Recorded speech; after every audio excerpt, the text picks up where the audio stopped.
Hello students, in this session we are going to discuss about phase shift oscillator. In the last section we learned about LC oscillators. There are three types of LC oscillators. First one is tuned collector oscillator, second one is Colpitts oscillator and third one is Hartley oscillator. Now we are going to discuss about RC oscillator, and the RC oscillator is called phase shift oscillator. So what are the drawbacks of LC oscillators and how we can use RC oscillators to overcome this by overcoming these drawbacks. So this is a comparison of LC oscillators and RC oscillators. So we can first discuss about the drawbacks of LC oscillators.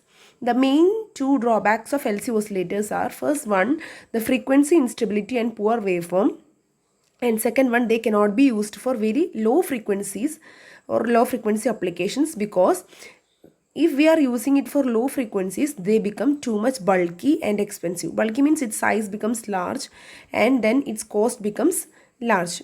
So for low frequency applications, we cannot use the LC oscillators. So we know that the frequency f is equal to, here you can see that the frequency f is equal to 1 by 2 pi root LC. So f is inversely proportional to the square root of L and C. So if f is low, then L and C should be high. That means it should become bulky, and that means its size becomes large and it should become very expensive.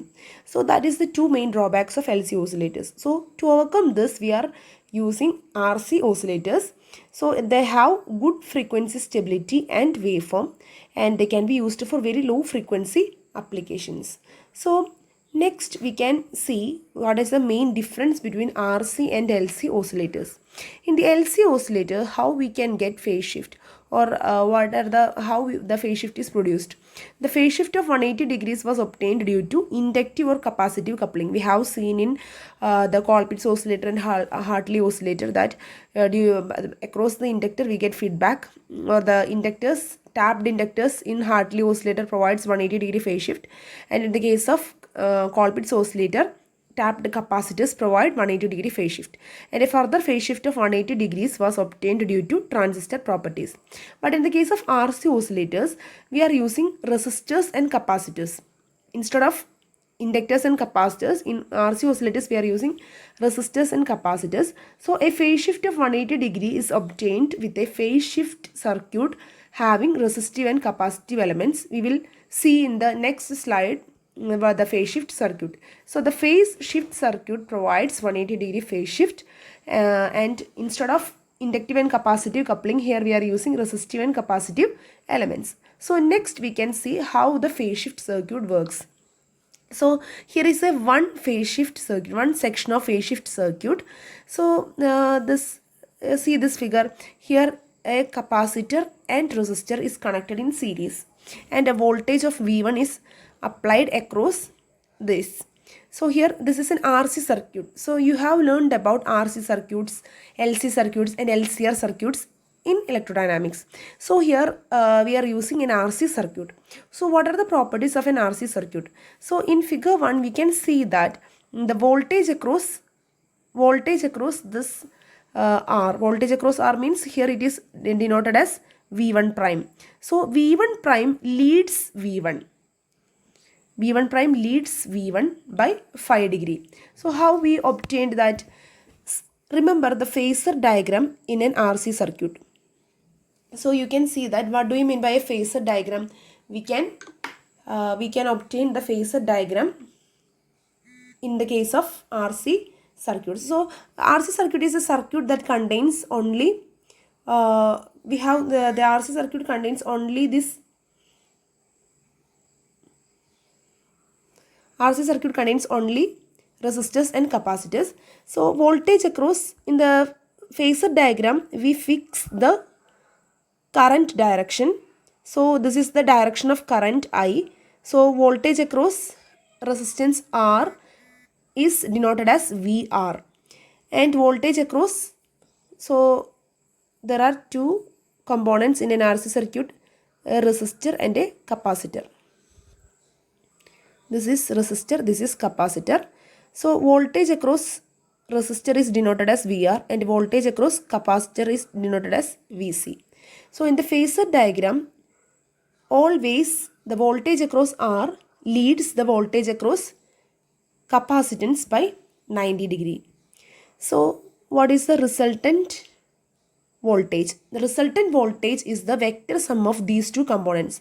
So let this be leading, the VR is leading the voltage V by 5 degree. So this V is the applied voltage, which is the vector sum of VR and VC.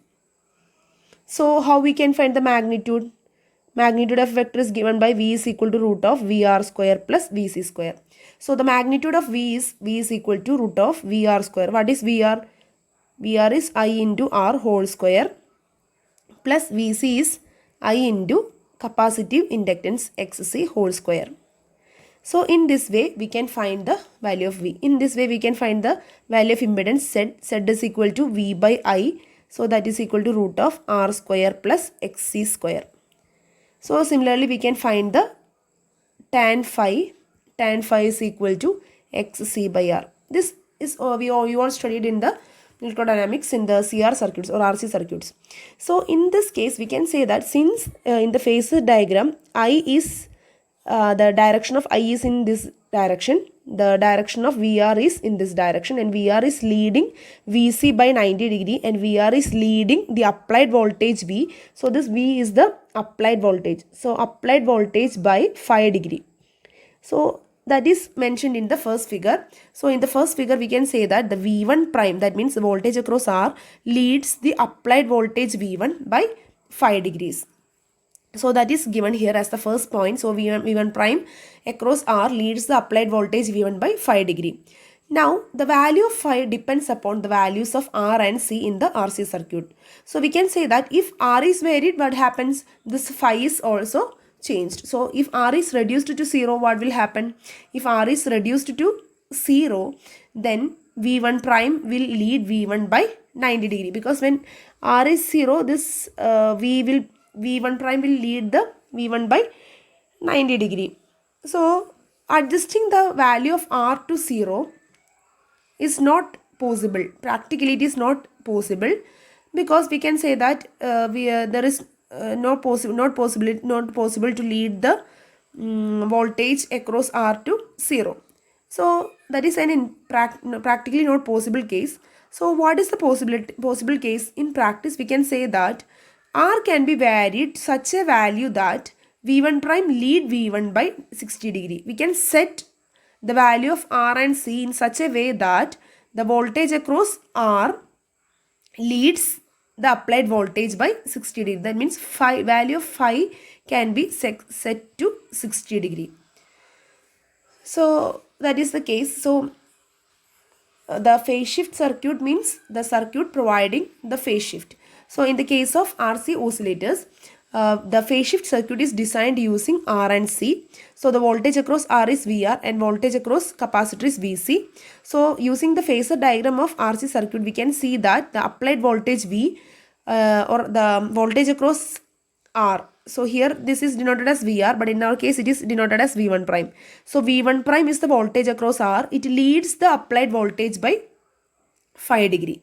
So if we can say that if what will happen, phi is 0, what will happen if phi is 0? We can say that it would lead to no voltage across R. That means if VR is equal to 0, we can say that phi is equal to 0, then there is no voltage across R. Then if R is 0, then voltage across R is 0. But it is not possible. So the only possibility is that the R can be varied in such a way that the V1 prime lead V1 by 60 degree. So what is the advantage of this? So we have one section like this, capacitor and inductor, capacitor and resistor, and this is voltage V1 and this is voltage V1 prime. So this circuit provides 60 degree phase shift. Now we can connect next section. So this section of RC circuit also provides 60 degree phase shift. Now next section of RC circuit also provides 60 degree phase shift. So we can say that finally, if the applied voltage passes through these three sections, finally the phase shift will become 180 degree.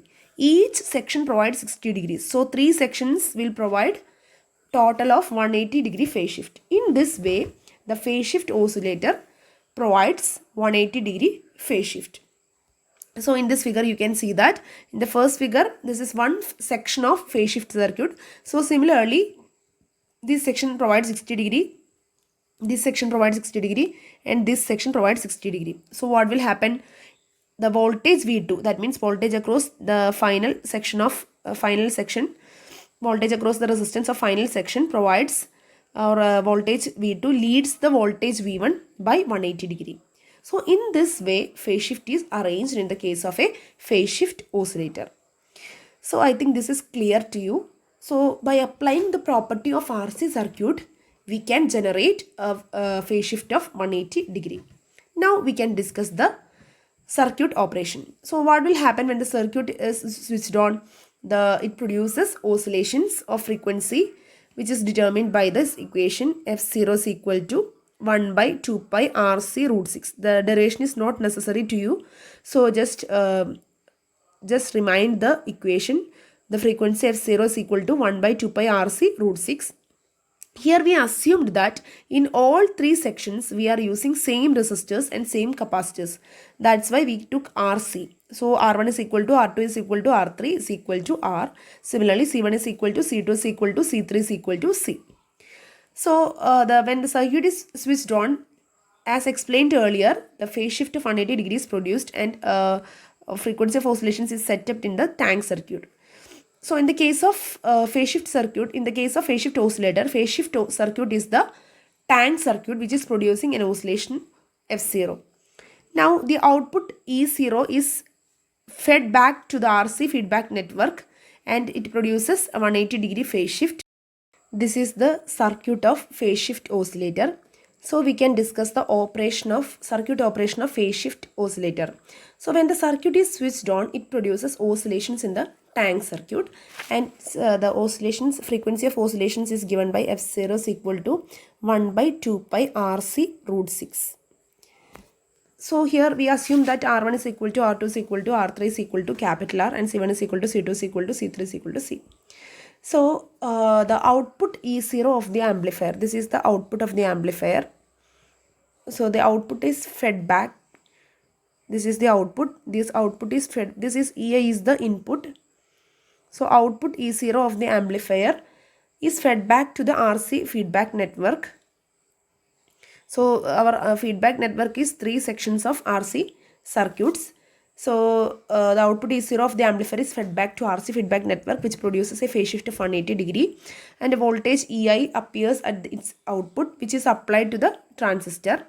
So the transistor provides 180 degree phase shift. So these 3 sections provide 180 degree phase shift, and the transistor amplifier provides 180 degree phase shift. So the total of 360 degree phase shift, that means positive feedback is applied here. So we can say that the feedback is in phase, and the feedback fraction is given by MV is equal to EI by E0, because EI is the output of this feedback network and the input to the feedback network is E0. So MV is equal to EI by E0. So we have explained here the circuit operation. Next we can discuss the advantages of phase shift oscillators. We can say that in the case of phase shift oscillators, we need not require any transformers or inductors, and we can use it for producing very low frequencies, and the circuit provides good frequency stability. And the disadvantages are the circuit gives only a small output, and it is difficult for the circuit to start oscillations because here the feedback is very small. So these are the 2 disadvantages of phase shift oscillators. So next we can discuss one problem. Here we have given R1 is equal to R2 is equal to R3 is equal to 1 mega ohm, and C1 is equal to C2 is equal to C3 is equal to 68 picofarad. We need to find the frequency. So just put the equations of frequency. So we get 954 hertz. So similarly, we can see another problem. So here we need to design the circuit to find the value of R, which produce a frequency of 800 kilohertz. So here we need to design the value of R. So F0 is equal to 1 by 2 pi RC root 6. So from this equation we get R, because the value of C is given 5 picofarad, and all the values are given, so we get the value of R. So it means that the resistance of 16.2 kilo ohm produces a frequency of 800 kilo ohm. So today we discussed, in this section we discussed about phase shift oscillators, and phase shift oscillators provide a 180 degree phase shift using 3 sections of RC circuits. So that is very important. So the principle of phase shift circuits should be important. Always university questions will be asking from this section. This is an essay topic where we need to first give the principle of phase shift circuit, and then we need to explain the working of a phase shift oscillator and its frequency of oscillations.